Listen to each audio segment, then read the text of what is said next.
24 horas Central.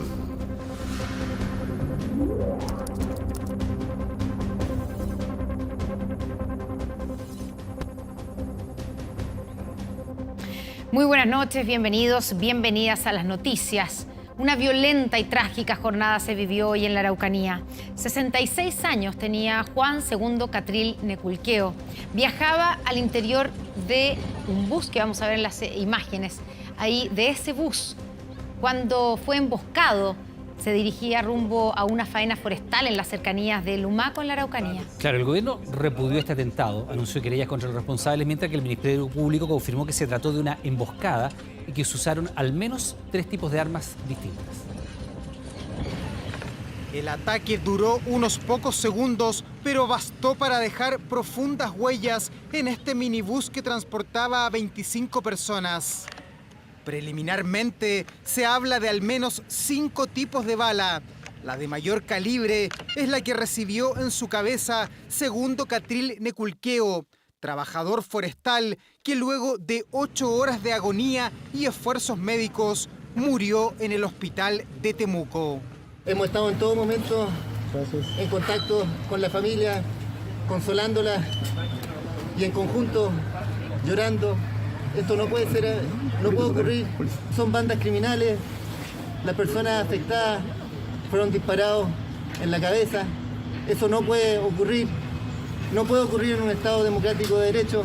En este minuto está en peritaje, hay investigaciones que se deben concluir para poder también determinar el impacto por donde o determinar qué tipo de bala o qué tipo de proyectil fue que impactó al trabajador.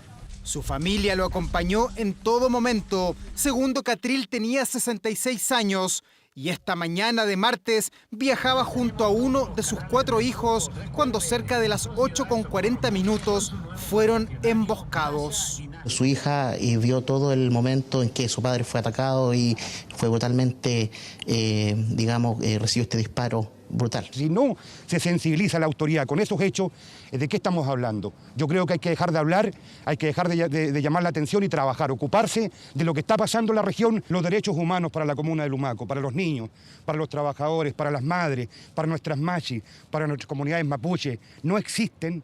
Los trabajadores viajaban desde Lumaco hacia los predios de Forestal Mininco. Allí colaboraban con la empresa de Santos Reinao, dirigente mapuche, quien además es el propietario del minibús atacado.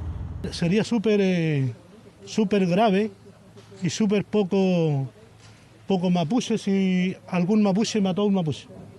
Eso es lo primero. Espero que así no sea, digamos. Y espero que si así fue, que ese grupo o esas personas den la cara y digan que ellos fueron. Ellos realizaban faenas de diferente índole, incluso el trabajador afectado estaba desarrollando una labor de recuperación de bosque nativo, ni siquiera de explotación lucrativa del mismo predio. Gracias a Dios el bus continuó y pudo llegar hasta el lugar donde se encontraba el personal de carabineros, quienes prestaron los primeros auxilios y posteriormente trasladado a Temuco de la forma más expedita. No se ha encontrado ningún tipo de evidencia balística, no obstante faltan pericias y se está trabajando en el lugar como también en sitio de suceso. Todo ocurrió en el sector de Ralún, en la ruta que une Tirúa con Lumaco. Además del fallecido Segundo Catril, otro trabajador de 33 años recibió un disparo en la mandíbula y el cuero cabelludo. Su situación es estable dentro de su gravedad. Un tercer trabajador de 25 años también recibió una esquirla en su rostro, pero afortunadamente ya fue dado de alta. Sin que mediara ningún tipo de acción previa o advertencia, se comenzaron a efectuar disparos directamente en contra de los vidrios del vehículo. Todos personas de origen mapuche. El atentado es directamente para afectar la integridad física de estos trabajadores. Eso es lo que le otorga especial gravedad a este hecho. Nuestro gobierno está trabajando por encontrar a los responsables de este homicidio, como también desarticular las bandas que operan en este territorio. Seguiremos trabajando incansablemente por recuperar la paz y el buen vivir en todo nuestro sur. El gobierno anunció una querella contra quienes resulten responsables de este ataque, el que hasta ahora no ha sido reivindicado. Solo la CAM anticipó que no participó en este atentado en contra de trabajadores mapuche. No vamos a tolerar que la violencia se imponga como método de resolución de conflictos en nuestro país. Arauco hoy día tiene una pena, y esa pena se llama Segundo Catril Neculqueo. Segundo Catril Neculqueo es el nombre de un trabajador que hoy día recibió un disparo en la cabeza. Quiero desde este espacio solemne manifestar toda mi solidaridad al atentado ocurrido en el kilómetro 41 de la ruta R90P en la Araucanía se suma un segundo ataque. Esta vez ocurrió en la región del Biobío, al interior del Fundo Quidico. Allí un grupo de carabineros que resguarda el lugar fue atacado con armas de diversos calibres y disparos al aire. No hubo lesionados. La presencia de los carabineros obviamente no es bienvenida porque estamos fiscalizando y estamos presentes en un lugar donde a lo mejor se cometían otro tipo de delitos, digamos estos robos de madera u otros. Por eso la presencia nuestra y además la presencia origina un desplazamiento permanentemente de vehículos. Carabineros indicó que el de hoy fue el cuarto incidente de este tipo en una semana. Por eso pidieron a sus superiores reforzar la infraestructura y blindar todas las dependencias. Sabemos que Carabineros hoy día está muy disminuido, que no tiene los elementos necesarios para poder combatir a estos delincuentes, para poder hacerles frente. Y también ese es nuestro reclamo. Si queremos que esto se solucione, sin duda que hay que reforzar a Carabineros. El asesinato en la Araucanía y el ataque en el Biobío ocurren en dos zonas del país que desde la noche del miércoles 18 de mayo mantienen custodia militar en rutas y en carreteras.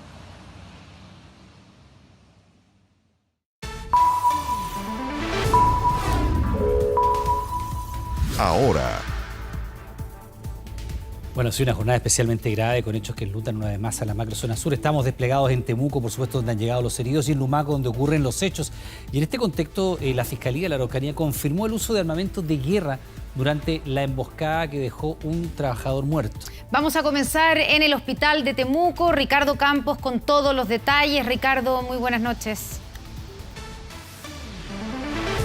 Sí, ¿qué tal? ¿Cómo les va a todos? Muy buenas noches. Los vehículos del Servicio Médico Legal de la ciudad de Temuco deberían arribar precisamente hasta este punto donde nos encontramos en vivo a esta hora de la noche en la morgue del hospital Enrique Enríquez Arana de Temuco para hacer retiro del cuerpo de Juan II Catril, de 66 años, para trasladarlo hasta precisamente las dependencias del Servicio Médico Legal de Temuco. Eso debería pasar ahora durante las horas de la noche que quedan o también durante la madrugada del día miércoles. Es en esos horarios en que el Servicio Médico Legal llegaría hasta este punto para trasladar el cuerpo de don Juan II Catril, de 66 años, para realizar la autopsia de rigor, autopsia que seguramente va a dar como resultado el uso del armamento ocupado en esta emboscada fatal, en esta emboscada de la ruta Pastene-Tirúa, a este microbús que trasladaba a estos trabajadores forestales.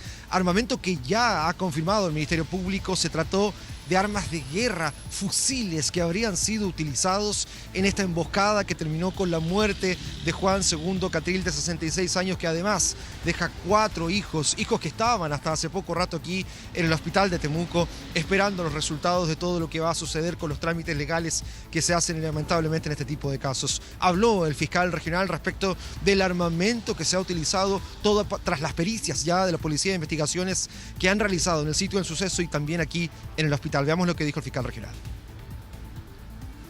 Hemos levantado evidencia calibre 12, que corresponde a escopeta, calibre 9, claro, y un fusil de calibre 7.62, que es un armamento de guerra. Si consideramos todo el 2021 y lo que va de este año, 2022, hay un total de 13 personas que han fallecido.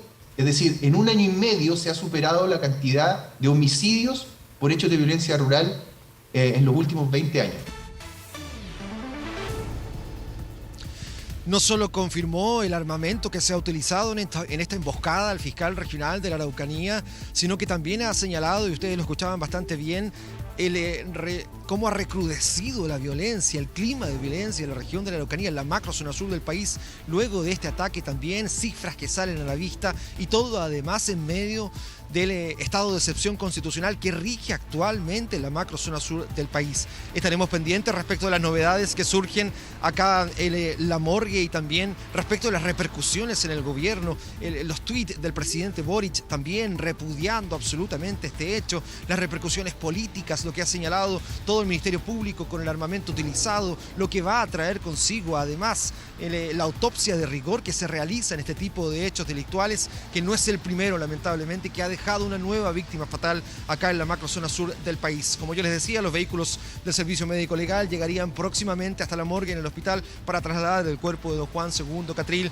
hasta el Servicio Médico Legal de Temuco y realizar la autopsia de rigor. En todas nuestras plataformas de 24 horas les iremos informando. Un abrazo. Claro que sí, Ricardo, y vamos a revisar parte de lo que publicaba el presidente Gabriel Boric en sus redes sociales, el tuit que tú hacías alusión, ¿no? Nuevamente la violencia ha cobrado una víctima, lo dije esta mañana y lo reafirmo ahora. No vamos a tolerar que la violencia se imponga como método de resolución de conflictos ni que sea el rumbo del país. Mi solidaridad y pesar a la familia de Juan II Catril Neculqueo. Mientras que el fiscal entregaba algunos antecedentes en esta conversación que sostuvimos durante la tarde. Primero, que se trata de una emboscada, que hay 3 tipos de armamento que se utiliza. Una pistola 9 milímetros por lo menos, rifles y un 7.62 que es armamento fusil de guerra. Exacto. Y lo otro que también ha señalado es que estos hechos demuestran que cuando se pone resguardo en las rutas principales, el delito y la violencia migra hacia caminos interiores, que es lo que ocurre en este caso, y también confirma que no había resguardo especial para esta faena en lo particular donde se estaba trasladando este bus. Claro, ni tampoco ninguna presencia de militares por el hecho de ser rutas. Nada. No son rutas principales, lo más probable es que ahí, claro, hasta allá no se extienda la vigilancia por el estado de excepción. Comienza también la discusión, decía Ricardo, sobre las reacciones políticas. Comienza la reacción de un sector que está diciendo que hay que ampliar el estado de excepción y que no puede ser un estado de excepción acotado como es el que tenemos en este momento en la macrozona sur.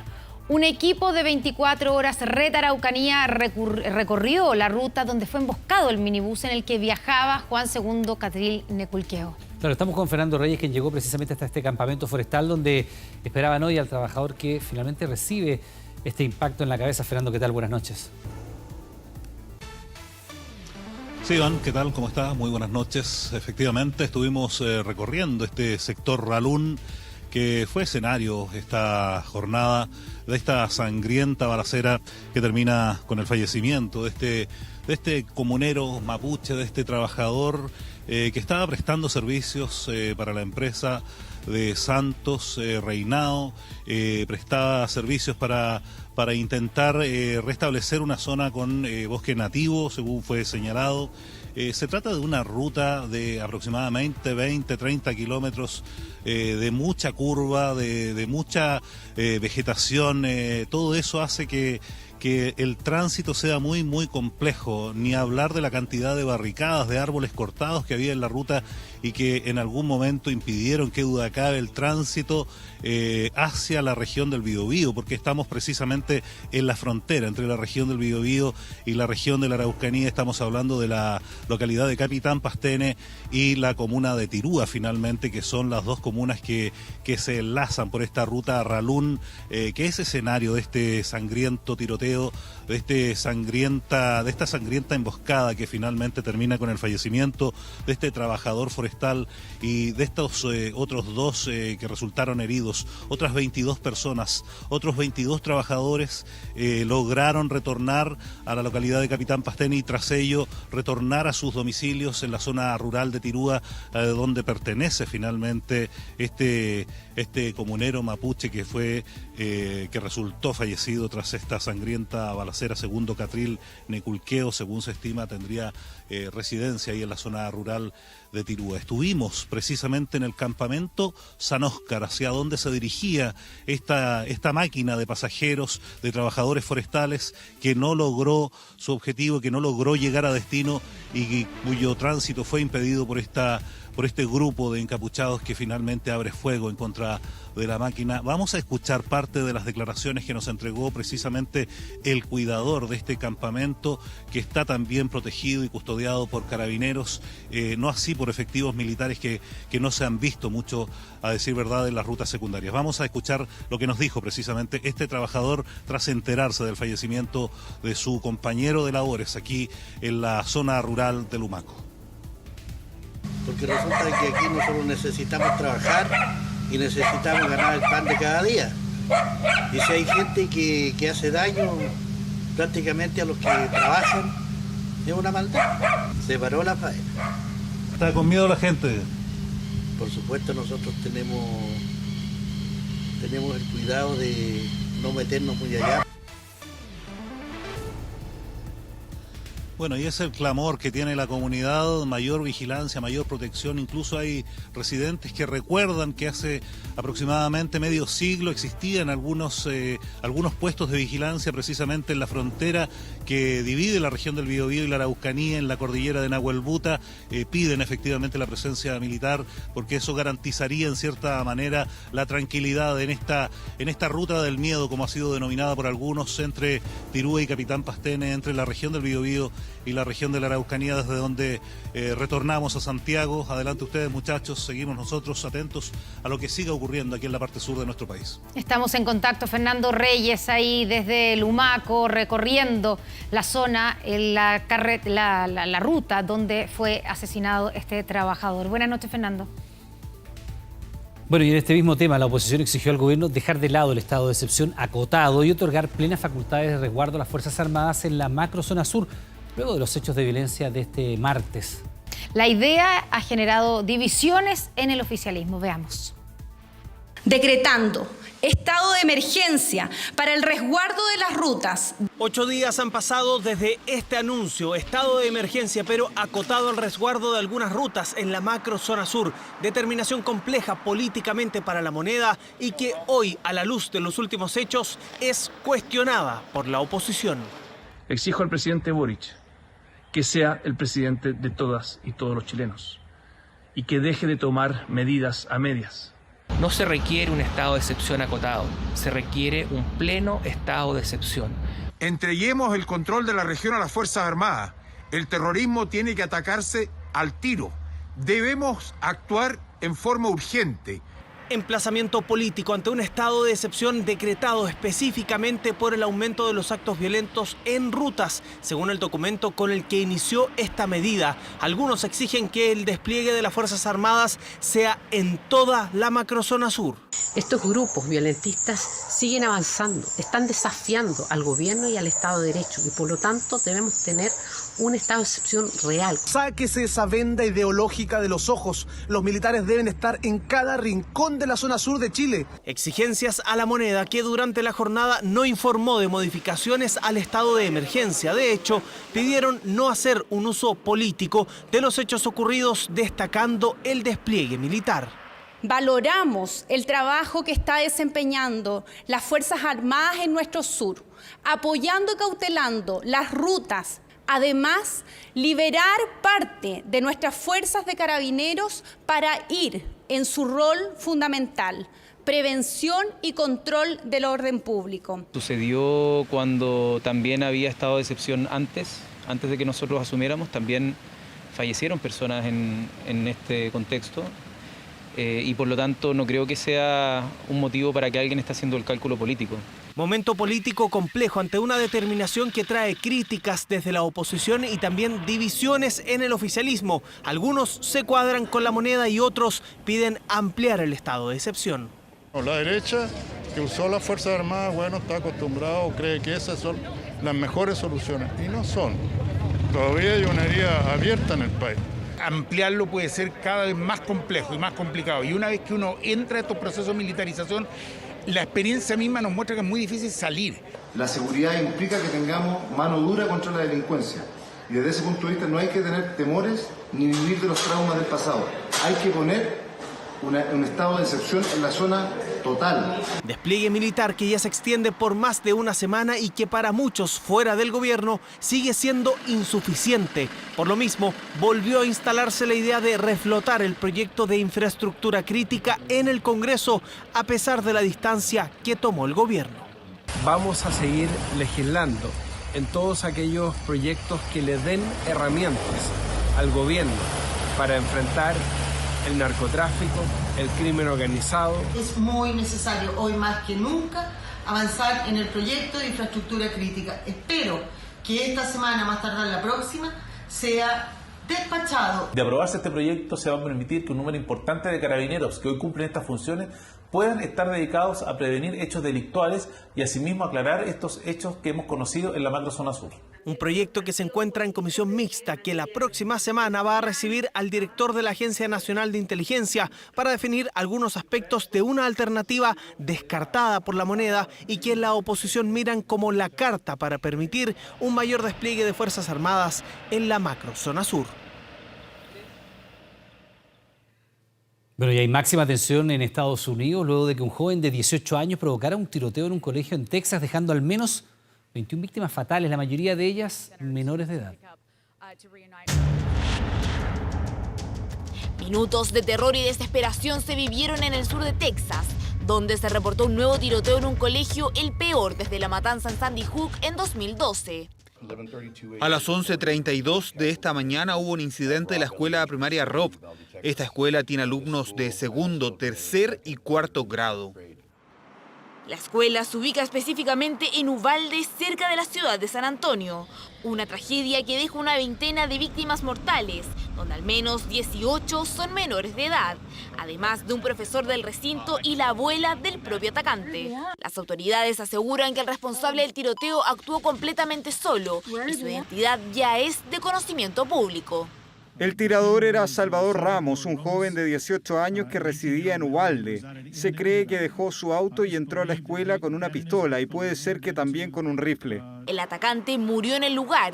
De acuerdo con las autoridades, fue abatido por la policía que ingresaba al recinto del incidente. Se les pide a los padres que recojan a los estudiantes a la hora habitual de salida. No habrá transporte en bus.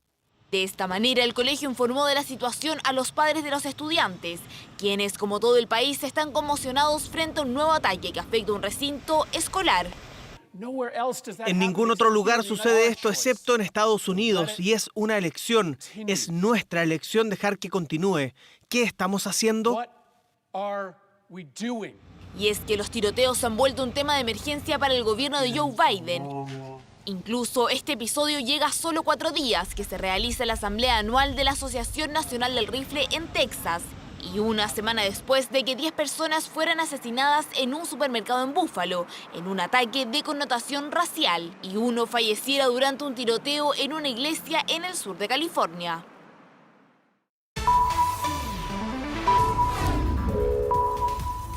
Ahora. Bueno, y queremos actualizar los detalles más recientes de esta matanza. Para eso estamos en nuestro estudio con nuestra periodista internacional Andrea Aguilar. Andrea, buenas noches. ¿Cómo estás, Connie? Muy buenas noches. Sí, en los últimos minutos lo que ha pasado es la comparecencia del presidente Joe Biden. Ha calificado prácticamente como una carnicería lo que está viviendo en Estados Unidos. Ha dicho que hay que tomar acciones urgentes.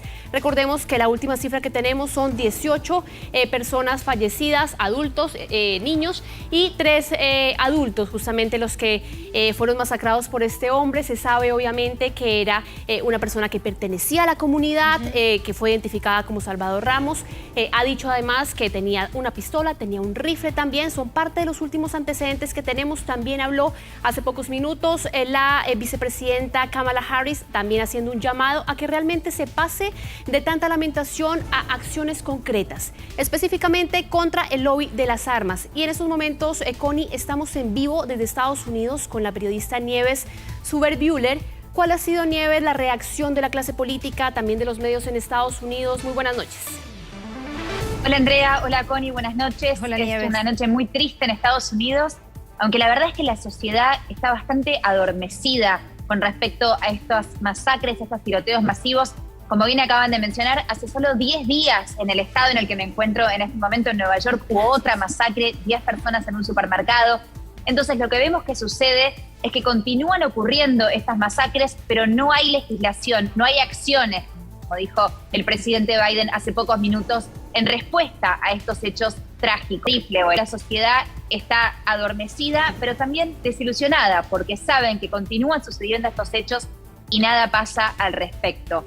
Hoy hablaron el presidente Biden y la vicepresidenta Kamala Harris pidiendo acción, pidiendo que en el nombre de Dios empiecen a pararse, a hacer frente al lobby de las armas. Eso en palabras del propio presidente. Pero ahora escucharemos estos comentarios de sus propias bocas.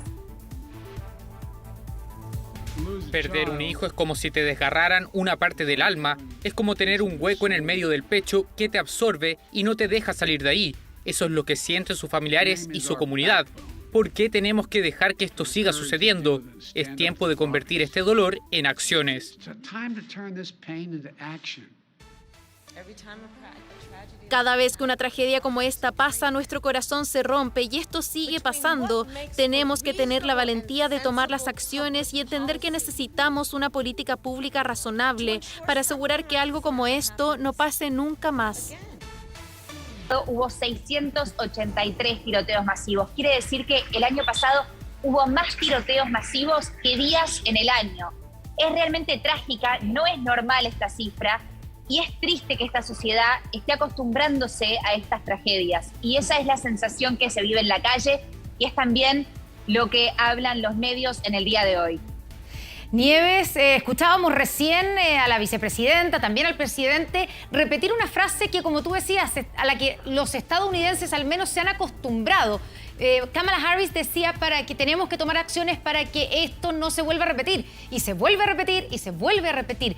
¿Qué es lo que falta? Falta que la legislación efectivamente avance porque han habido proyectos en el Congreso estadounidense para frenar y para controlar el poder de las armas.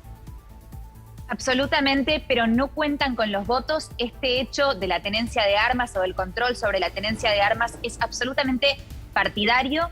Y lo que sucede es que los congresistas republicanos no aprueban el control, la legislación. Entonces, los demócratas hoy en día cuentan con 50 votos en el Senado. Eso no es la suficiente mayoría de 60 votos que necesitan para poder pasar esta legislación. No cuentan con los votos, entonces ya sabemos de antemano que nada cambiará. Eso es lo más triste y queda que no hay legislación a nivel nacional o federal y sí la hay estado por estado. Entonces, por ejemplo, en el estado de Texas, no hace falta tener una licencia para portar un arma en lugares públicos. Tampoco hacen verificación de antecedentes cuando una persona compra un arma en un ámbito privado, como lo es una feria de armas. No hay, las legislaciones son muy laxas en los estados mayoritariamente republicanos. Entonces, por eso vemos cómo suceden estos hechos trágicos una y otra vez. Y probablemente con el dolor en el alma volverá a suceder. Así es, bueno, muchísimas gracias por estar con nosotros, Nieves Suber-Buehler. Vamos obviamente a estar muy pendientes de lo que siga sucediendo en Texas y también vamos a repasar en estos momentos, Connie, cuáles justamente son las peores masacres que ha marcado la historia de Estados Unidos si nos referimos específicamente a contextos estudiantiles. Recordemos justamente que durante estos últimos 20 años se ha dado una serie de masacres estudiantiles en distintas partes de Estados Unidos. Recordemos, la más famosa probablemente es Columbine. Columbine es la más famosa, es la que está más documentada, Connie, además. Recordemos, ocurre en 1999, deja 15 muertos, ocurre en Colorado y fueron 2 estudiantes de los últimos años también de este colegio que finalmente terminan suicidándose después de que sucede esto. Ha sido quizás una de las más emblemáticas, más documentadas. Recordemos además este documental hecho por Michael Moore, Bowling for Columbine, que además se gana el Oscar a Mejor Documental por retratar justamente cuál es el debate interno que tienen los estadounidenses con el tema del porte de armas. Vamos a pasar a otra de las masacres también que quizás ha marcado también un punto de quiebre frente a lo que había pasado y tiene que ver con Sandy Hook. Esta fue especialmente recordada y sobre todo los padres de estos pequeños, porque eran niños muy chiquititos, 6, 7 años, muy recordados también, han hecho también lobby para poder enfrentarse a las asociaciones de armas, para poder generar conciencia. Recordemos que quedan 28 muertos. Y aparte de eso, bueno, sucede en el año 2012 en una escuela donde justamente también una de las personas, un joven en ese momento, se inicia este tiroteo y es quizás una de las más recordadas y de hecho era también recordada por el presidente Joe Biden durante su intervención de hace pocos minutos. Decía, desde que pasó esto, hace 20 años, han pasado 900 tiroteos en los colegios de Estados Unidos.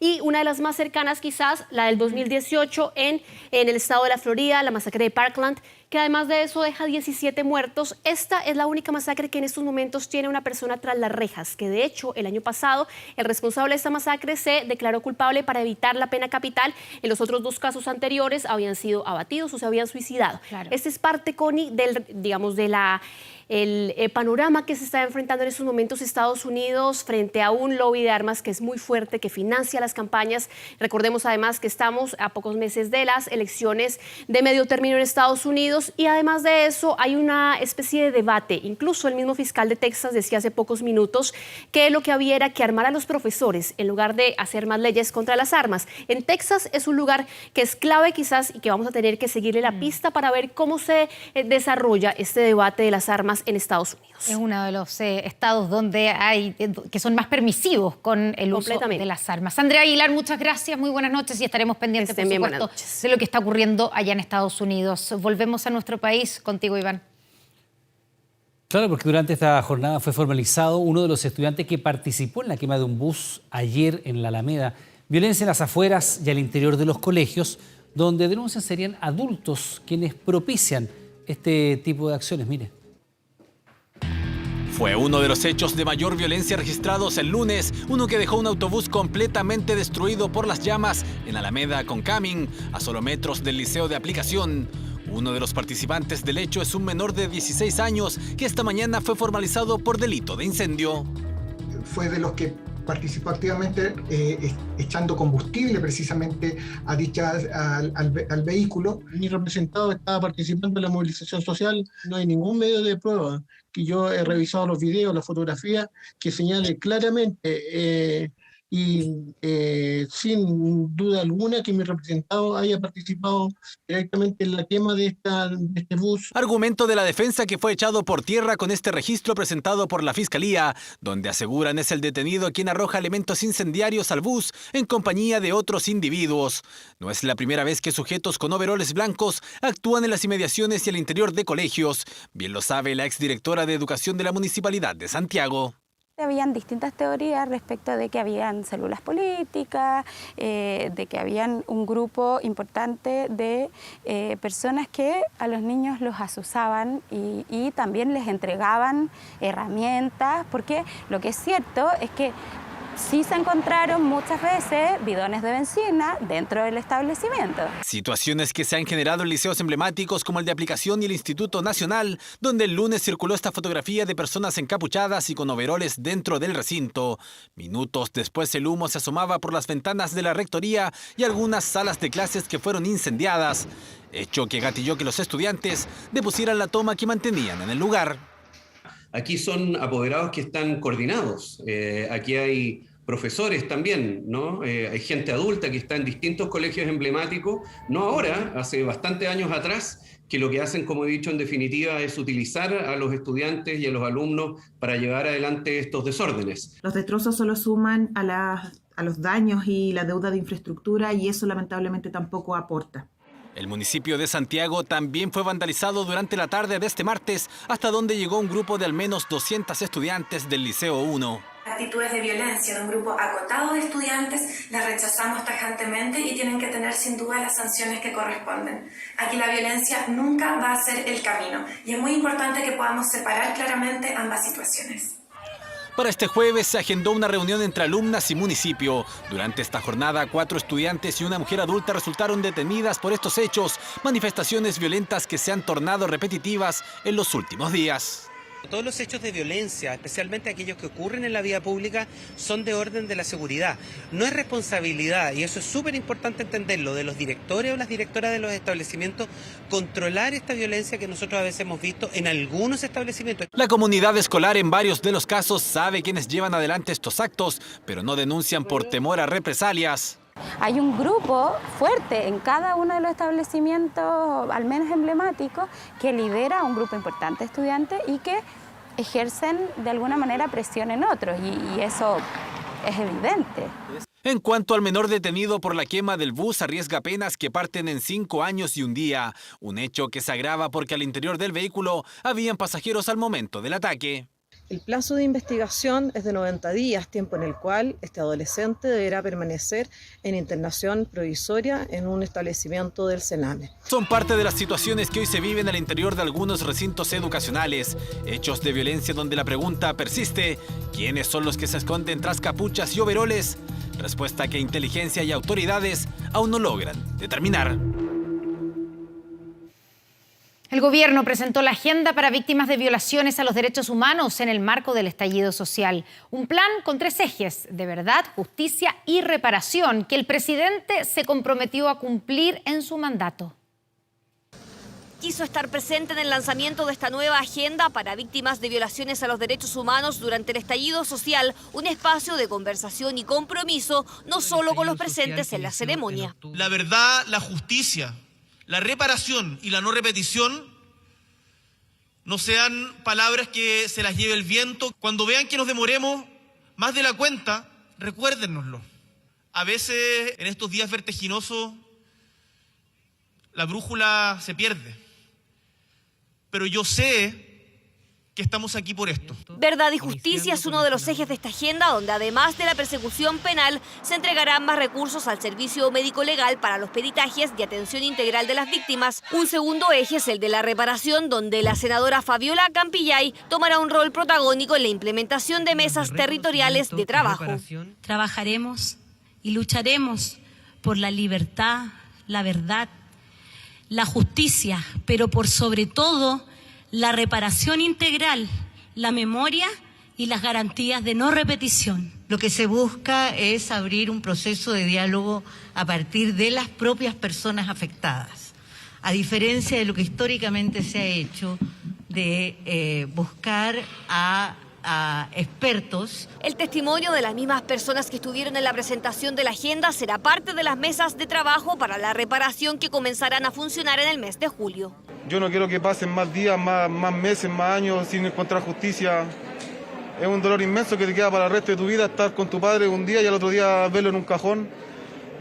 Muy doloroso, y él solo fue porque quería un cambio. Todas las instituciones que tienen un rol en investigar estas violaciones sigan funcionando, y nosotros estamos trabajando de manera permanente para aquello. El tercer eje de la agenda es la no repetición, donde se plantea un comité interministerial para avanzar en coordinación en temas de salud, formación y seguridad. También propone una estrategia de educación para funcionarios públicos y cursos abiertos para la ciudadanía, además de un proyecto de ley de defensores de los derechos humanos. Se va a hacer denuncia sobre violaciones de derechos humanos y supuestas reparaciones, una vez por todas que se zanje esto en la justicia antes de impulsar esta agenda que evidentemente tiene un trasfondo ideológico. Valorable me parece, además de las medidas de educación en derechos humanos que son clave, el hecho de que se avance en una legislación que proteja a los defensores y defensoras de derechos humanos. El Ministerio de Justicia estará a la cabeza de esta agenda integral que no involucra a los llamados presos del estallido social. El gobierno aclaró que eso corre por un camino separado en el Parlamento con el proyecto de ley de indulto y que están en conversaciones con el Senado para su pronta votación. Y en medio de la quinta ola de contagios COVID, ninguna comuna del país retrocede a una fase de alto impacto sanitario. ¿La razón? Las autoridades aseguran que a pesar del alza en los contagios, el número de hospitalizados en UCI por coronavirus ha disminuido y la cobertura de la vacunación se ha acelerado. Según un análisis en The New York Times, entre 2020 y 2021, la pandemia dejó un porcentaje de muertes que está por sobre lo esperado para la mayoría de los países. Chile aparece tercero en el ranking de aquellos territorios de más altos ingresos alrededor del mundo, una posición que podría preocupar, pero lo cierto es que visto a ojos de especialistas, no es alarmante. Si bien está clasificado, considerado como un país de ingresos altos, se sabe que dentro del país hay una gran heterogeneidad socioeconómica, interregional, intercomunal. Pese a esta heterogeneidad, Chile tiene las cifras muy parecidas a los países de ingresos altos, y estas cifras están dentro de los niveles más bajos. Porque comparados con nuestra región durante los últimos 2 años, somos uno de los países que menos muertes por sobre lo esperado ha tenido en Sudamérica, distinto a lo que pasa hoy con los nuevos contagios y la tasa de incidencia. Según cifras de Our World in Data, Chile tiene la más alta en toda América del Sur. Chile ha mantenido una estrategia de testeo a niveles muy similares a los que teníamos durante el año 2021. Y eso explica que nosotros encontremos más casos. Alzan los contagios que ya comienza a generar brotes en medio de esta quinta ola en Chile. 15 alumnos y 9 profesores contagiados en el Liceo Miguel Rafael Prado de Independencia, por ejemplo, obligaron a cerrar el establecimiento, tal como señala el protocolo educacional. Y hoy nos anunciaron que el colegio tenía que ser cerrado en forma preventiva para evitar el aumento de contagio. Para nosotros es importante el bienestar de nuestros estudiantes y que hemos perfeccionado con los profesores para que ellos puedan desarrollar sus actividades de forma tanto presencial como en forma remota. En una semana los nuevos infectados aumentaron en un 35% en nuestro país y el Ministerio de Salud informó en un nuevo punto COVID que 33 comunas retroceden de fase verde de bajo impacto sanitario a fase amarilla de medio impacto, entre ellas Valparaíso y Concepción. ¿Por qué no estamos en fase roja, ¿no? Pese a que tenemos un número relativamente importante de casos? Y ahí la clave está en dos elementos. Primero, las coberturas de vacunación. Y segundo, la carga que tenemos sobre el sistema hospitalario. Las tasas de hospitalización y los pacientes graves en UCI siguen claramente a la baja. Quinta ola que al menos le ha dado un respiro a cuidados intensivos. De hecho, si el 24 de mayo del año pasado se habían reportado 5.374 casos nuevos de COVID-19, durante esta jornada los nuevos infectados alcanzaron los 3.179. Y si los hospitalizados en UCI hace un año superaban los 3.000 pacientes, hoy son 137. La cobertura de vacunación además avanza más rápido que hace unos meses atrás.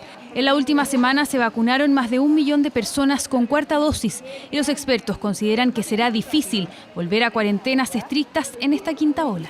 Si hay un elevado número de personas vacunadas, el riesgo de hospitalización se reduce significativamente. Estos lockdowns, estas cuarentenas extremas, yo no creo que deberían pasar este año. Pero aún hay más de 2,5 millones de rezagados con la segunda dosis de refuerzo.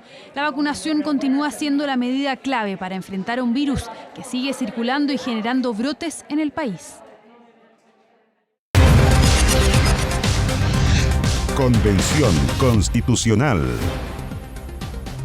La historia del Senado podría llegar a su fin de aprobarse la nueva Constitución en 2026. Claro, es una de las propuestas de la Comisión de Normas Transitorias que abrió el debate entre los convencionales y parlamentarios, en especial, por supuesto, de aquellos que fueron escogidos en 2021 al no poder terminar su mandato. Mire. El Palacio Pereira volvió a reunir a los convencionales cuando el tiempo corre en contra y los plazos son cada vez más acotados. Hasta esta medianoche hay tiempo para presentar las propuestas de normas transitorias a la comisión. Por ejemplo, aquella que alude al eventual término del Senado que podría ser reemplazado por la Cámara de las Regiones en 2026.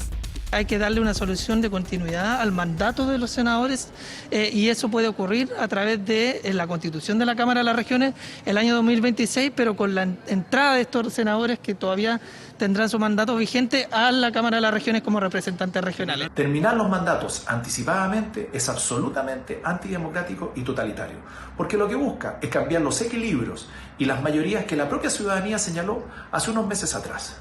De aprobarse la norma, aquellos parlamentarios escogidos en 2021 no podrían permanecer en sus cargos hasta la fecha de término, en 2029.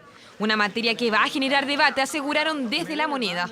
Esto implica una tensión entre lo que está proponiendo la Convención y quienes tienen recién renovado su mandato, que lo hicieron en el contexto de un debate abierto en materia constitucional.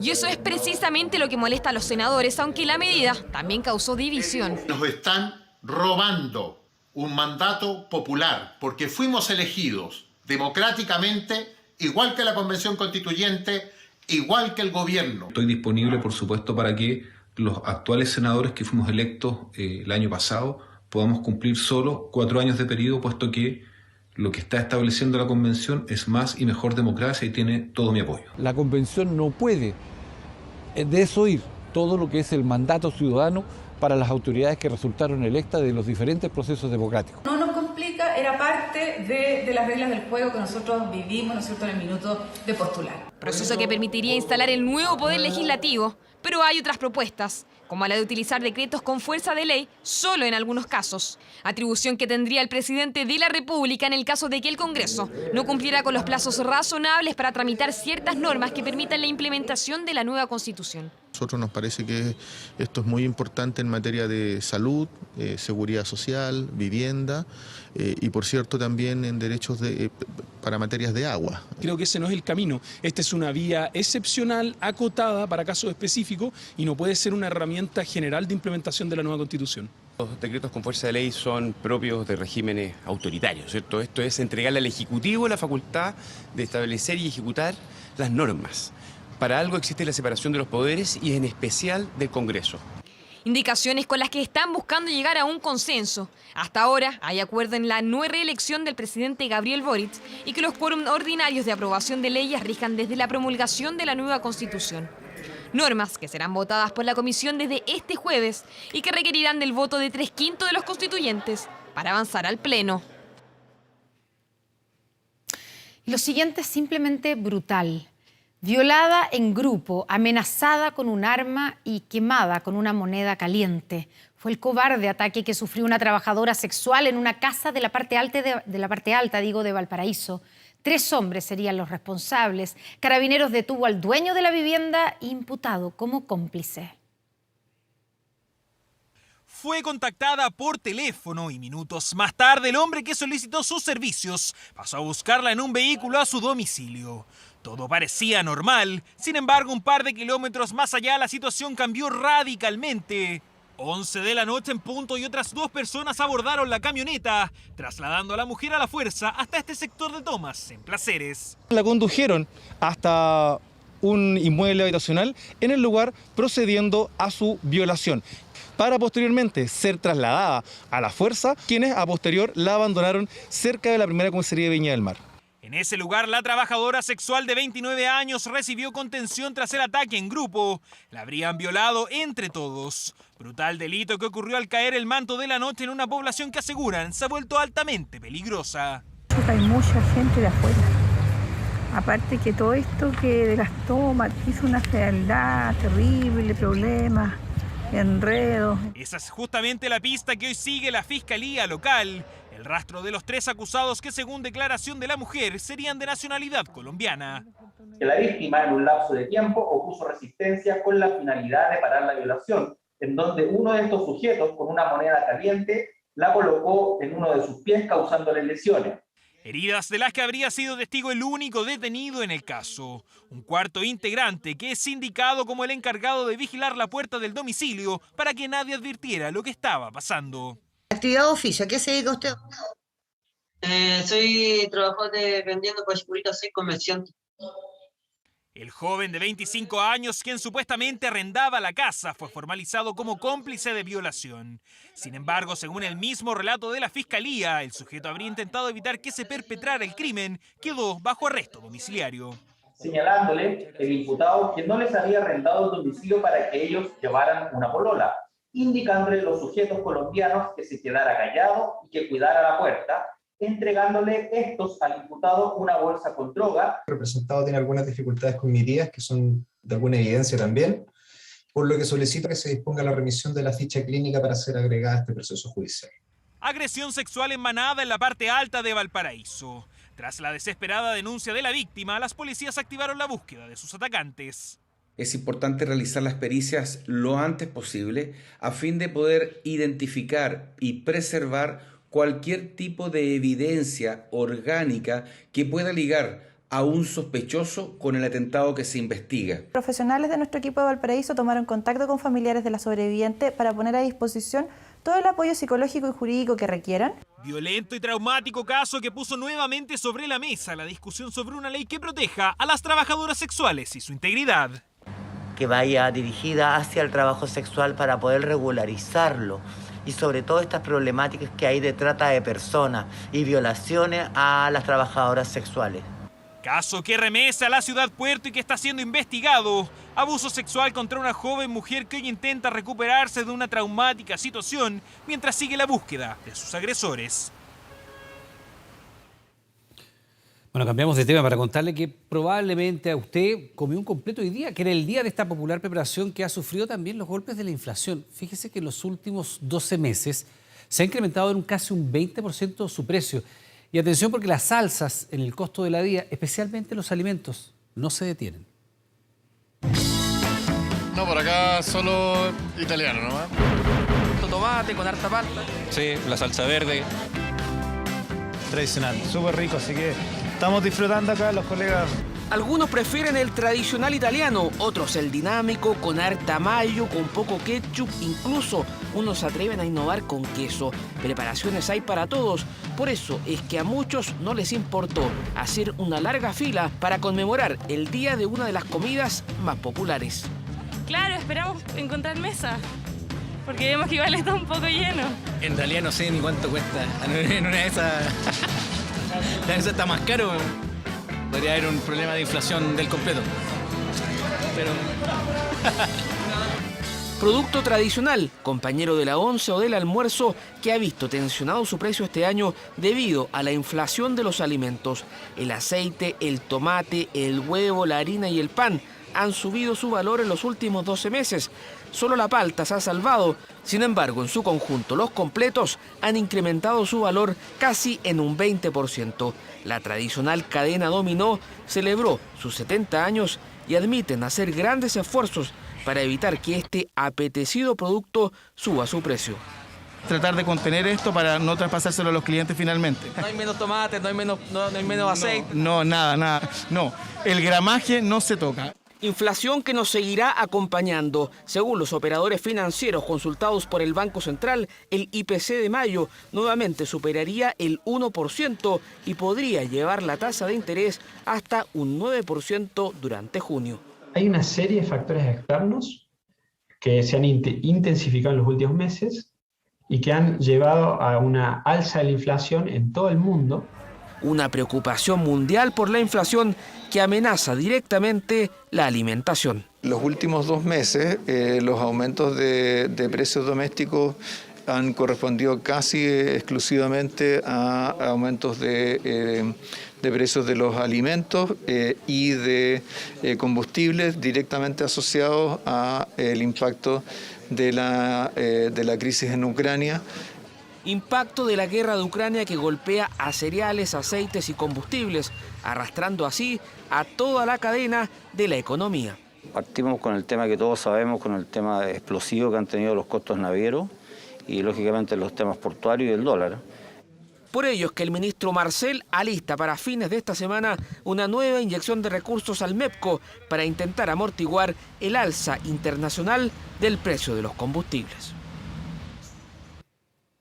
Y al otro lado de la cordillera crece la tensión en el gobierno argentino por la pugna interna entre el presidente Alberto Fernández y su vicepresidenta Cristina Fernández. ¿Cómo está afectando esta situación a la gobernabilidad del vecino país? Una luna de miel que duró poco y que durante los 2 años y medio que lleva Alberto Fernández en el poder se ha ido pareciendo a un tenso matrimonio arreglado. Le podríamos poner como título la relación tóxica, ¿no? El vínculo tóxico entre Alberto Fernández y Cristina Fernández. De interrupciones y gestos en actos públicos hasta tensiones internas por medidas económicas. Esos han sido los ingredientes de la relación entre el presidente argentino y su vicepresidenta Cristina Fernández, quien no pierde oportunidad de hacer críticas veladas a su gestión. Eso es el poder. Que te pongan una banda y te den el bastón. Un poquito es, pero créanme, si además no se hacen las cosas que hay que hacer, ni te cuento. Pero bueno, dejémoslo ahí. El trasfondo, digamos, el fondo de la pelea entre la vicepresidenta y el presidente de la Nación es que Cristina Fernández cree que ella es la dueña de los votos, la que lo llevó a Alberto Fernández a la presidencia de la Nación, y le reclama ahora que siga sus pensamientos, sus medidas. El último desencuentro entre ambos se debió a la renuncia del secretario de Comercio Interior Roberto Feletti, el hombre detrás de la política para controlar la inflación que se ha desbordado en Argentina, y un cercano colaborador de Cristina. Y particularmente dentro de lo que era la presunta lucha contra la inflación, utilizando controles de precios y otros mecanismos similares a los que Cristina Fernández ya utilizó cuando era presidenta y enfrentaba inflación. Pero los desacuerdos y la tensión entre los Fernández se agudizaron a principio de este año, cuando Máximo Kirchner, el hijo mayor de Cristina, renunció como líder del oficialismo en el Congreso. Renunció al bloque con el argumento que no estaba de acuerdo con la negociación con el Fondo Monetario Internacional. Ese fue el punto de quiebre y el presidente y su vicepresidenta hace desde el 1 de marzo que no cruzan palabra. Los analistas coinciden en que otro de los puntos que marcó una ruptura entre ambos fue el escándalo por la fiesta del cumpleaños que protagonizaron el mandatario y su esposa en plena pandemia, y en la que Cristina busca tomar distancia de cara a las elecciones presidenciales de octubre de 2023. La popularidad del gobierno está bajando significativamente y está empezando a ser un problema para el futuro político de cualquiera que está dentro del oficialismo en este momento. Cristina Fernández de Kirchner, como cualquier otro político, tiene que cuidar su caudal y su popularidad.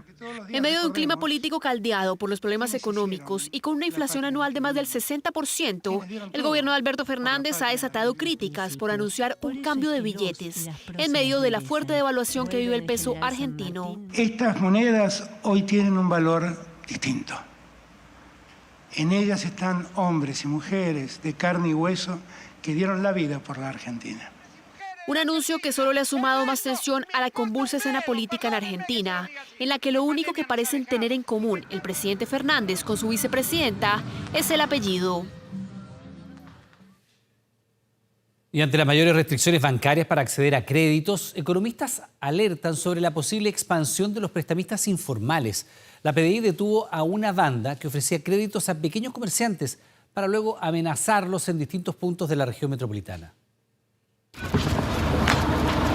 ¡Policía! ¡Párate ahí! ¡Párate ahí! ¡Párate ahí! ¡Abre! ¡Bájate! Un complejo operativo antidrogas dejó al descubierto una práctica delictual que gana terreno por estos días. Se logró establecer que además del delito de tráfico de drogas, ellos se dedicaban al delito de usura, conocido principalmente como gota a gota. Estos son préstamos informales que se realizan a pequeños comerciantes de diversas comunas de la región metropolitana. 5 ciudadanos colombianos fueron detenidos. Un brazo de su organización criminal se dedicaba a ofrecer préstamos informales, cobraban cuotas diarias con elevados intereses e incluso amenazaban de muerte a sus deudores. Ellos funcionaban organizadamente, tenían rutas para realizar estos cobros y también préstamos. Además establecimos que tenían tarjetas de presentación donde colocaban sus teléfonos celulares vía WhatsApp para solicitar estos préstamos. Un modelo de crédito informal que se expande entre pequeños comerciantes. José trabaja en la feria y reconoce que hace un tiempo pidió dinero a prestamistas para ampliar su negocio. Pasan 100.000 pesos con 120, pero todos los días hay que darle 6.000 pesos diarios. Ellos pasan todos los días diarios. En menos de un mes pudo saldar la deuda, pero dice que lejos de trabajar tranquilo, vivió una constante preocupación. Muchos comerciantes se enfrentan a amenazas y amedrentamiento. Ellos cobran todos los días, están permanentemente encima de uno. Y si no les pagan, a botar las cosas y le echan a las niñadas, si no le pueden pegar cualquier...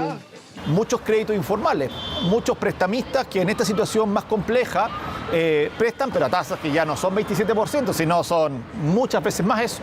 Un recurso extremo para obtener dinero, pero que para muchas personas es la única alternativa frente a las actuales condiciones de los bancos para entregar un crédito.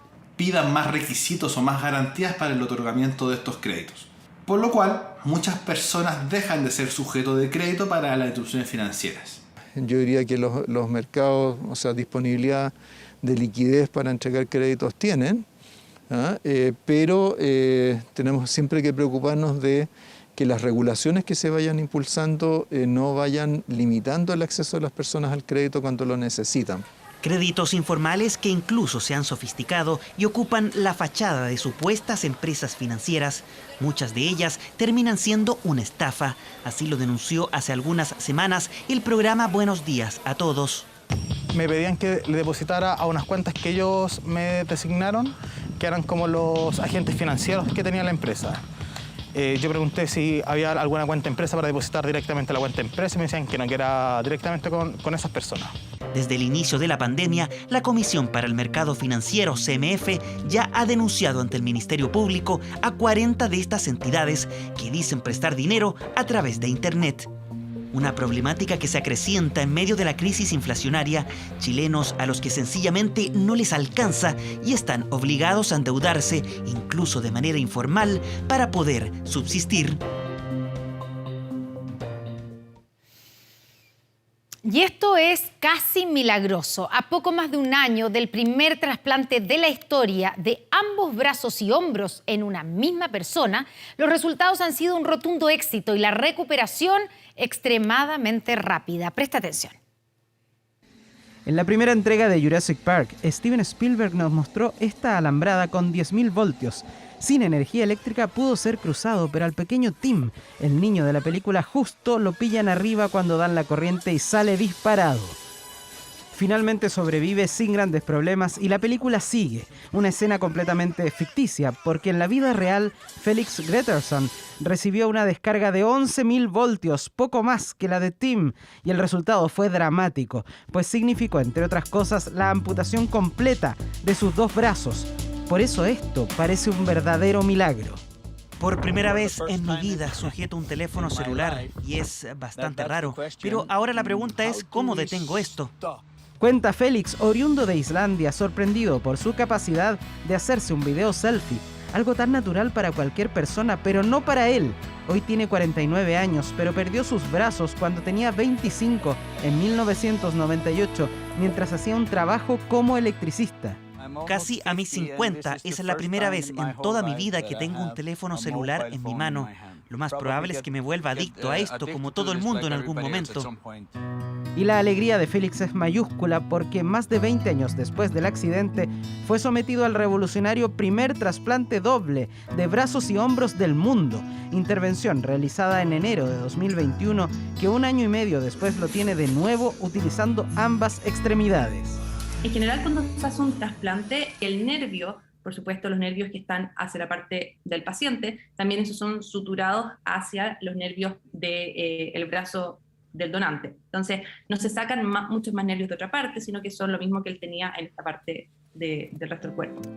Realidad que tiene a Félix no solo haciendo videos selfies, sino también jugando con su mascota, levantando pesas en el gimnasio, haciendo una serie de labores caseras y abrazando al fin a su familia, como en esta verdadera postal con su pequeño nieto. Los dedos se están moviendo más y más. Es un poco difícil extenderlos. Estoy moviendo un poco este dedo. Eso es nuevo. A los 6 meses pudo mover los codos y a los 9 meses movió sus dedos, lo que no se esperaba para antes de 2 años. Una historia casi mágica, si notamos los tiempos, y que Félix se ha dedicado a contar en charlas motivacionales, porque da para ser contada esa veloz recuperación tras el primer y exitoso trasplante doble de brazos y hombros en el mundo. Aprovechamos de recordarle que a partir de las 22 horas Televisión Nacional de Chile está autorizada para transmitir programas para mayores de 18 años. Fíjese que los delincuentes que protagonizaron un portonazo no se conformaron con robar 2 autos desde una casa en Puente Alto. La víctima denuncia que además sufrió una agresión sexual. La mujer, aún en shock, pide más seguridad y que se encuentre pronto a los responsables. Me intimidaron con pistola en la cabeza, me tocaron. Lo que para ellos fue una diversión, para mí fue un trauma con mi familia. Resguardaremos totalmente la identidad de la víctima, quien no solo sufrió un portonazo. Es mi cuerpo y yo no fue con mi consentimiento, independiente del motivo que ellos tuvieran, me siento vulnerada. Y este caso, ¿cómo no va a generar rabia o impotencia si a los delincuentes no les bastó con el asalto? Horrible, porque si usted no da el consentimiento que toquen su cuerpo, para mí es un abuso, menos dentro de mi casa. Fue una traumática noche de sábado para esta mujer y su familia de Puente Alto. Cuando ella entraba al auto, mientras sus hijos y su marido la esperaban adentro, un grupo de hombres apareció en otro vehículo. Venían armados. Y me empezaron a tocar, el otro abrió la puerta, intentó abrir la puerta, se metió al patio y decía que aquí había más. Y yo le dije que por favor se conformaran, que ya no tenía más, que chiquillos váyanse. Lo único que le pedí que se fueran. Después de algunos minutos que se hicieron eternos para la víctima en el patio de su propia casa, los delincuentes huyeron con 2 autos, el de ella y el de su marido. Este último se dio cuenta cuando escapaban. La comunidad de Villa La Foresta está muy preocupada por lo que vivió la víctima. Sumado a que los sujetos no se conformaron solo con el robo, denuncian que las encerronas y los portonazos son habituales y especialmente en esta zona de Puente Alto. Un diario vivir, nosotros todos los días tenemos que estar actuando a defendernos ante un portonazo, un robo, un asalto. Siempre tenemos que estar ahí defendiéndonos ante algo. Uno de los autos que le robaron a la mujer apareció el domingo a plena luz del día en General Velázquez y en estas condiciones ya hay una denuncia en Fiscalía. La mujer afectada se encuentra derivada a la Unidad de Atención de Víctimas y Testigos de la Fiscalía Sur, a objeto que se le preste el apoyo necesario, como asimismo se está indagando la posible comisión de otros ilícitos cometidos en contra de la víctima. Es un hecho que condenamos desde el Servicio Nacional de la Mujer y la Equidad de Género. Ya tomamos contacto con el programa de apoyo a víctimas de la Subsecretaría de Prevención del Delito, institución que confirmó que entregarán todo el apoyo que la afectada de este hecho de violencia sexual requiera. Algo más tranquila, esta joven madre, víctima de un hecho repudiable el sábado pasado, habló otra vez con nosotros solo para pedir mayor seguridad. Espera que ninguna mujer viva lo mismo. Pero quisiera pedir un llamado a las autoridades que se hagan cargo, porque es su deber, y yo exijo como ciudadana, tener una vida tranquila, en paz y que tener seguridad. Un hecho que más allá de un robo con intimidación podría estar vinculado a un abuso sexual. Los responsables de este ataque son intensamente buscados por las policías.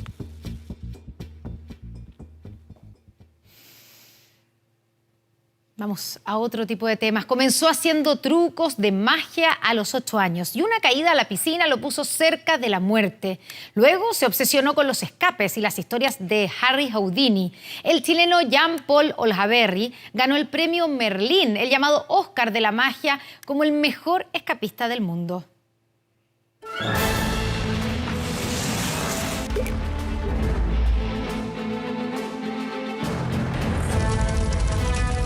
El mundo conoce a Jean-Paul Olhaverri como el mago del fin del mundo. Las proezas de este escapista chileno no solo han asombrado en nuestro país, también lo hicieron acreedor el pasado 19 de mayo como el mejor geoescapista del planeta. Jean-Paul Olhaverri for Best Escape Artist 2022.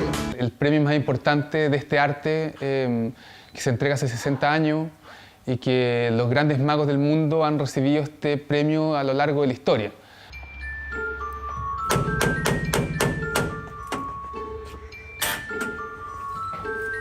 Hola. Hola, hola. ¿Cómo estás? Llegamos hasta su teatro para conocer el llamado Oscar de la Magia, el premio Merlín que recibió en Las Vegas. Este chileno está rankeado dentro de los 10 mejores del mundo, un oficio que comenzó a los 8 años cuando conoció a su mentor, el mago Larraín. Yo en mi carrera llevo bastante tiempo haciendo magia. Partí desde muy niño con Fernando Larraín a los 8 años. Luego algo así como a los 16 años gané un primer campeonato nacional de magia. A los 18 competí en el Mundial de Magia en Holanda. Y si el mago Larraín lo inició, fue el famoso Harry Houdini quien lo obsesionó por el escape, ese que ha hecho que su cuerpo y su mente lleguen a límites impensados, con proezas con las que ha recorrido el país, con hazañas que resultan contra la lógica y la gravedad, pero que hoy lo encumbran en la elite mundial. Para mí el escapismo tiene que ver igual con mi infancia. Yo de niño, 6, 7 años, caí en una piscina y casi me ahogué. Una fobia al agua y un terror al agua, hasta que conozco la historia de Harry Houdini, sobre sus pruebas, sobre sus acciones como de mover los límites de lo posible. El año 2019 hice como mi último trabajo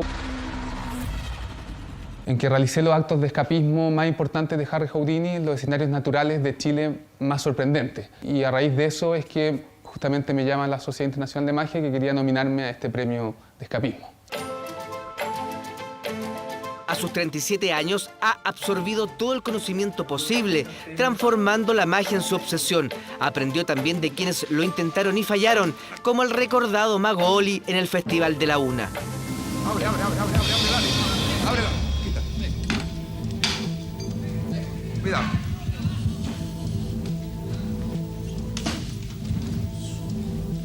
Solamente como los límites están en nuestra mente y podemos hacer cosas que nosotros ni siquiera imaginamos.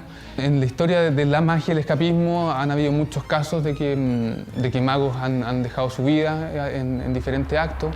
Se ha conectado con la tierra y con los pueblos originarios de Chile. Ahí ha buscado respuestas e inspiración.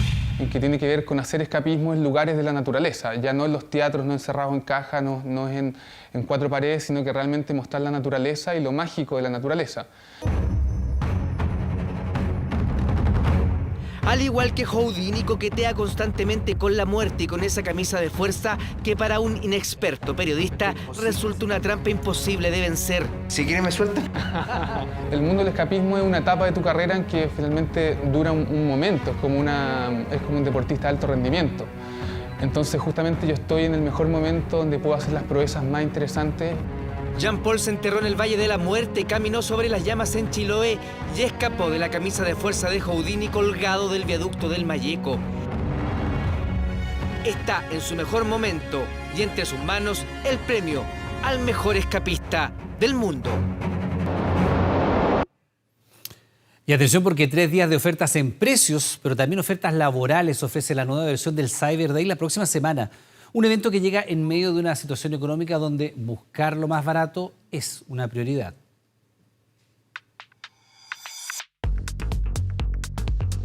...751 empresas y 44 fundaciones solidarias formarán parte de la nueva versión del Cyber Day, que se desarrollará desde el lunes 30 de mayo al miércoles 1 de junio, un evento que se dará en medio de un complicado contexto económico. Queremos darle prioridad a lo que es alimentación, a lo que es alimentos importantes, básicos. Es bueno para la economía, por el tema de la reactivación económica. Incentivar al gasto innecesario yo creo que es malo. Yo creo que igual es una buena oportunidad porque igual se encuentran cosas muy buenas. División de los consumidores que desde la organización esperan sea la oportunidad para acceder a productos más baratos. Efectivamente, las marcas se preparan para este evento en entregar buenas ofertas, buenos descuentos y poner a disposición de los consumidores ofertas atractivas. Por lo tanto, creemos que efectivamente va a ser una buena oportunidad para los consumidores de aprovechar de comprar a precios atractivos. Pero las ofertas de precio no serán lo único de este evento. Las oportunidades laborales también toman protagonismo en días donde la demanda por empresas dedicadas a repartir productos aumenta. De aquí se mueve todo porque los operadores logísticos tienen que tener refuerzo en estos días, así que es una actividad que va generando efectivamente un mayor movimiento en la economía. En la plataforma T-Task, por ejemplo, que presta servicios de repartidores para el Cyber Day, ofrece 300 puestos de trabajo para dar abasto con sus entregas. Un desafío no menor que sus actuales trabajadores ya han vivido en eventos anteriores, aunque aseguran trae sus beneficios. Nosotros nos realizan un pago quincenal en el cual más o menos realizo como 500.000 pesos, 600.000 pesos como el Cyber Day. Obviamente aumenta el flujo de trabajo, ya que aumenta la demanda por parte de los clientes. Por lo tanto, obviamente nosotros recibimos más ingresos. Son todas las tareas de pickers, que es el armado de pedidos en supermercado, y las tareas de drivers, que es el delivery de estos pedidos. Un picker pudiese llegar a sacar 240.000 pesos brutos en los 3 días que dura, que es un 140% por sobre un mes regular. Incrementos en los ingresos de los trabajadores que tienen como principal tarea cumplir con los tiempos de entrega, una de las principales quejas que se repite en cada versión. Hay que recordar que hoy día todas las compras en línea están regidas por el retracto. ¿Qué es lo que quiere decir eso? Que usted, consumidor, puede arrepentirse de la compra durante los 10 días posteriores a su compra. Desafíos para un evento que espera superar los 12.500 millones de dólares en venta y en el que se recomienda acceder desde la página oficial a las distintas marcas para no tener problemas de ciberseguridad. El Ministerio de Economía y el Instituto Nacional de Estadística informaron que el censo será postergado y se realizará el primer semestre de 2024. El proceso inicialmente programado para 2022 y que por pandemia se cambió para 2023, finalmente se realizará en 2024. Esto porque la crisis sanitaria no ha permitido ejecutar las pruebas para realizar el levantamiento de datos. En 2017 se realizó un censo abreviado, luego del realizado en 2012, que habría omitido al menos a un 9% de la población. BBC y otros importantes medios internacionales filtraron documentos que respaldarían las acusaciones contra China de cometer un genocidio en contra de una etnia minoritaria, justo cuando la alta comisionada de Derechos Humanos, Michelle Bachelet, realiza una visita en ese país para investigar este caso.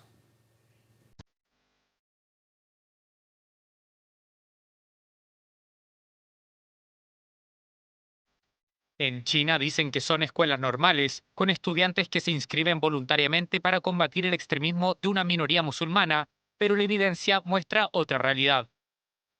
Un régimen carcelario con niños reclusos y guardias con órdenes de disparar a matar fueron revelados en un reportaje realizado por la cadena británica BBC junto a otros 13 medios internacionales. Documentos que fijan nuevamente la mirada internacional en la represión de Beijing a la etnia uigur. La minoría musulmana tiene alrededor de 12 millones de habitantes en Xinjiang, una región autónoma ubicada al noroeste de China. Los uigures tienen un idioma propio y culturalmente se reconocen más cercanos a los países del centro de Asia. Durante la última década, sus líderes han sido acusados de terrorismo, sumado a denuncias de trabajos forzados, controles de natalidad obligatorios y 1 millón de personas confinadas en llamados centros de formación vocacional. Países como Estados Unidos hablan de un genocidio hacia esta etnia. Algunos críticos dijeron que las visitas anteriores a Xinjiang por parte de terceros fueron orquestadas y escenificadas. La buena situación no se puede escenificar.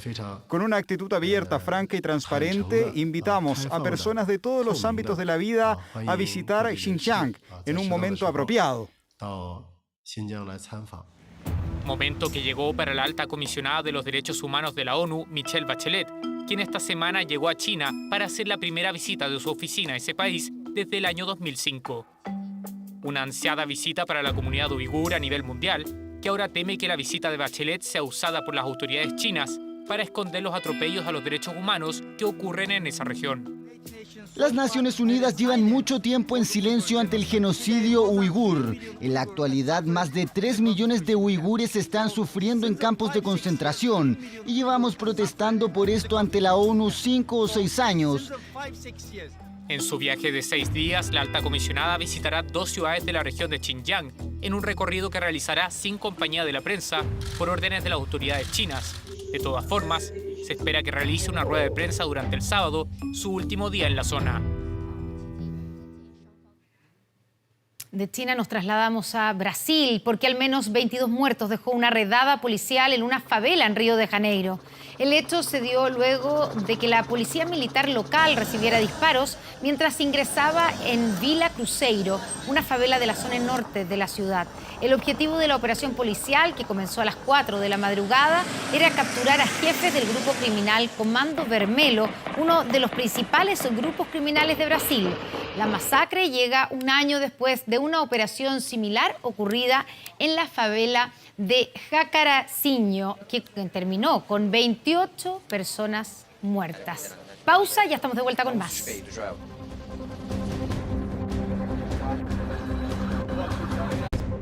Ya volvemos con 24 horas Central.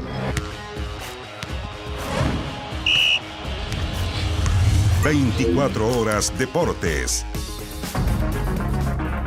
Eso es lo que necesita hoy Byron Castillo y el apoyo psicológico lo está teniendo por parte del club. Barcelona tiene un psicólogo dentro de su rol.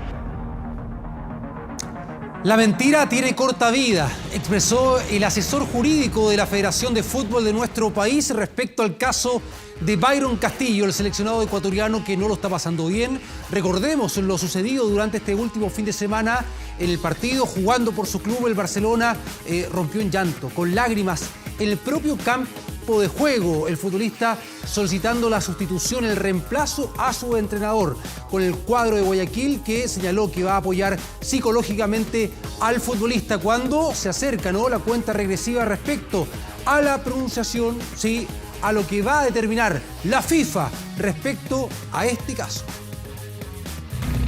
Está llorando Byron Castillo, se limpia en este momento las lágrimas. El chico tiene una carga emocional muy difícil de sobrellevar. Es más, para mí es admirable que se ponga a entrenar. Seamos un poquito más dóciles todo el mundo. Jorge Célicos, el técnico de Byron Castillo, él ha sido testigo día a día de la transformación del futbolista tras la acusación de Chile ante la FIFA. Yo cuando veía hoy lo que le pasó me dio mucha pena. Días nublados para Byron en Ecuador, preocupa su situación psicológica. Su club inició esta campaña. Todos somos Byron.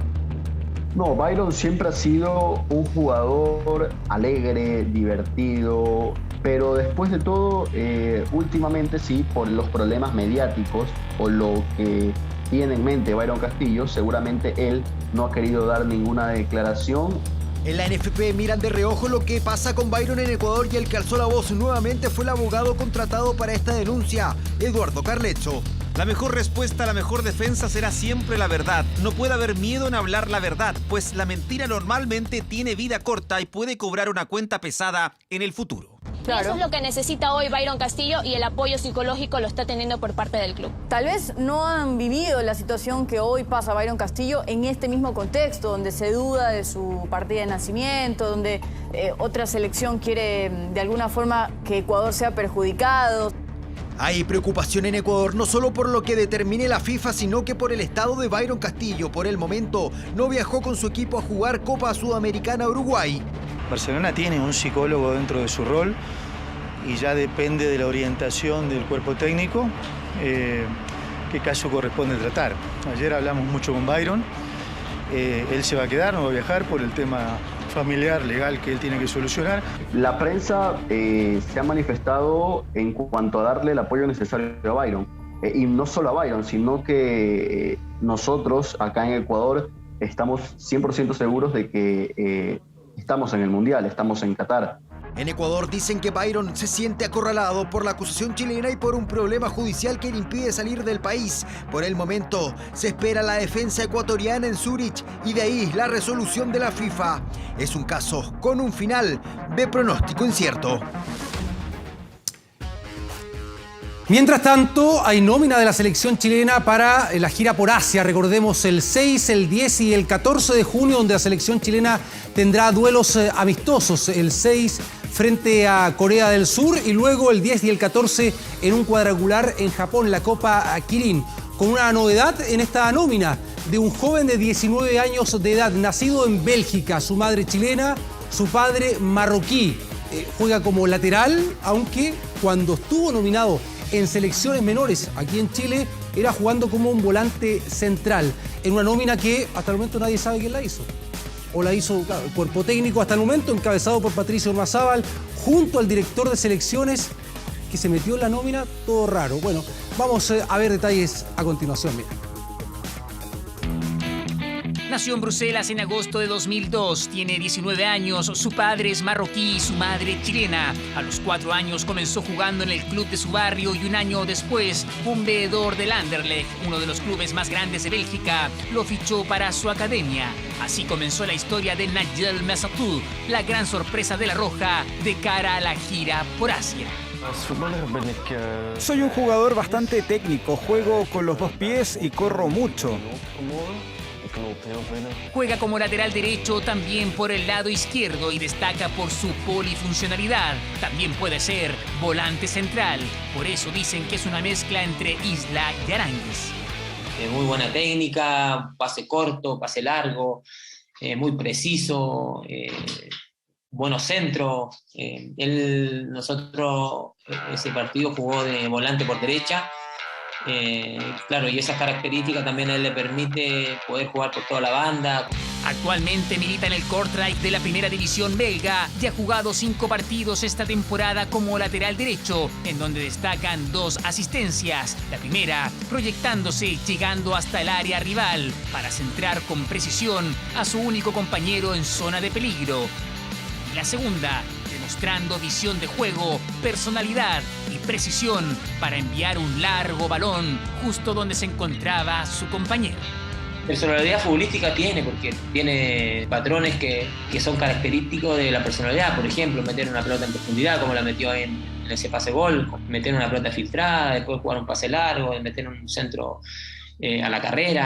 Ya tiene nominaciones sub-17 con la roja. Luego de eso, se mostró muy contento y orgulloso de haber llevado esta camiseta. Veremos si el radar de la selección chilena vuelve a acertar, tal y como lo hizo con Bernd Britton, pero ahora con Nayel Mersatur.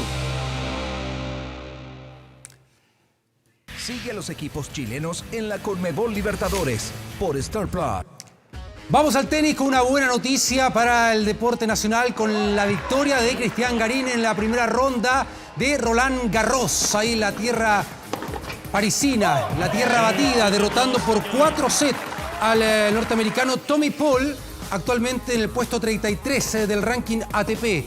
Parciales de 5-7, 6-1, 6-2 y 6-3 para el número 1 de nuestro país, que actualmente está en el puesto 37 del ranking ATP. Buena victoria para Cristian Garín, que enfrentará ahora en segunda ronda del segundo Grand Slam del año a el bielorruso Ivaska, que está en el puesto 50. Sí, bien para Cristian Garín, avanzando entonces a la segunda ronda de Roland Garros.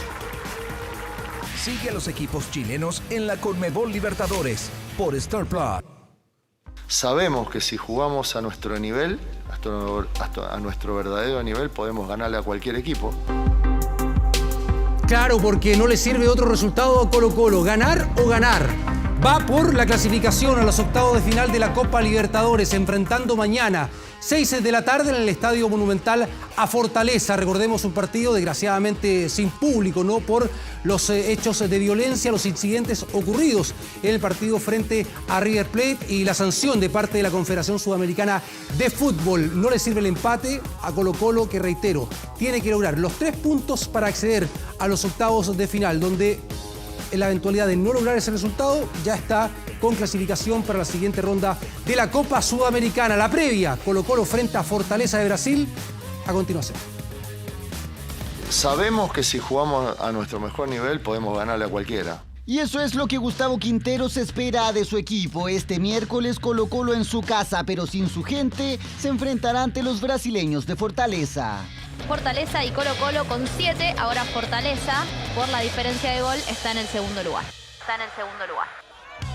Al cacique solo le sirve ganar para seguir en Copa Libertadores. Otro resultado lo sacaría de la principal competencia de clubes sudamericano.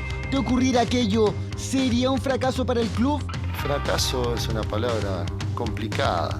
Personalmente, a lo mejor si no puedo salir campeón este año del torneo nacional, voy a sentir algo parecido a esa palabra.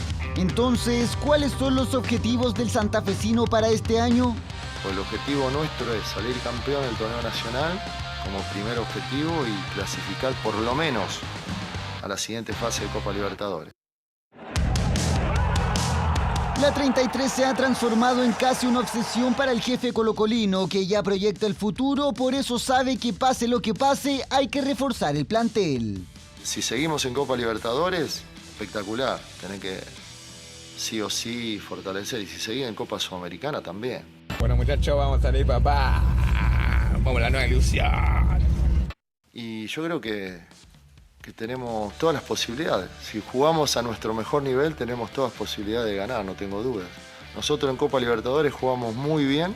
Último partido de la fase grupal y el cacique va por el premio mayor. Seguir en Copa Libertadores, sumar el dinero de la clasificación y mantener la ilusión en el torneo continental. Estamos con mucha confianza. Ya, en otro tema, van a pasar 127 años para que se registre un hecho histórico, ¿sí?, en una Copa del Mundo, en un Mundial adulto masculino, con la presencia de árbitras, ¿sí?, con mujeres. 6 en esta oportunidad para Qatar 2022. 3 árbitras centrales y otras 3 asistentes. Las conocemos en pantalla. Mira.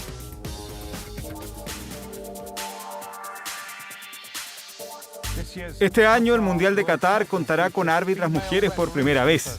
Desde el primer Mundial de Fútbol han pasado 92 años para que las mujeres estén consideradas en el arbitraje.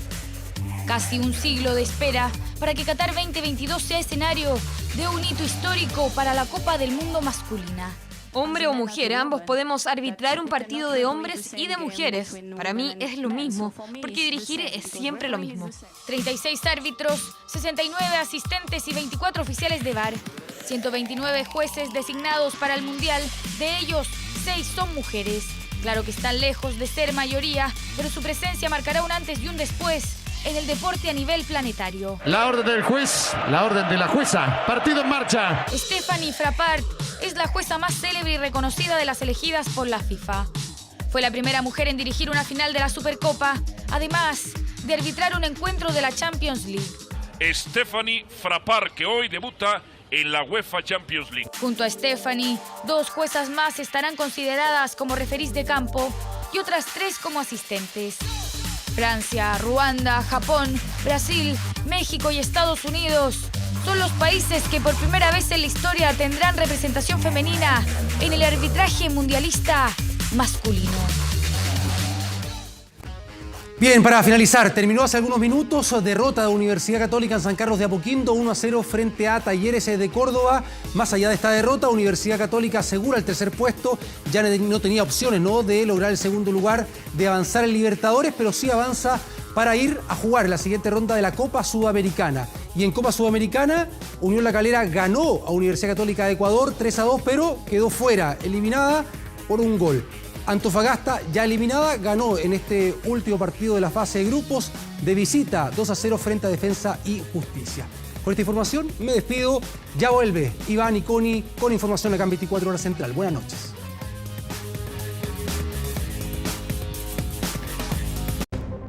Ya volvemos con 24 Horas Central. Estamos viendo 24 Horas Central.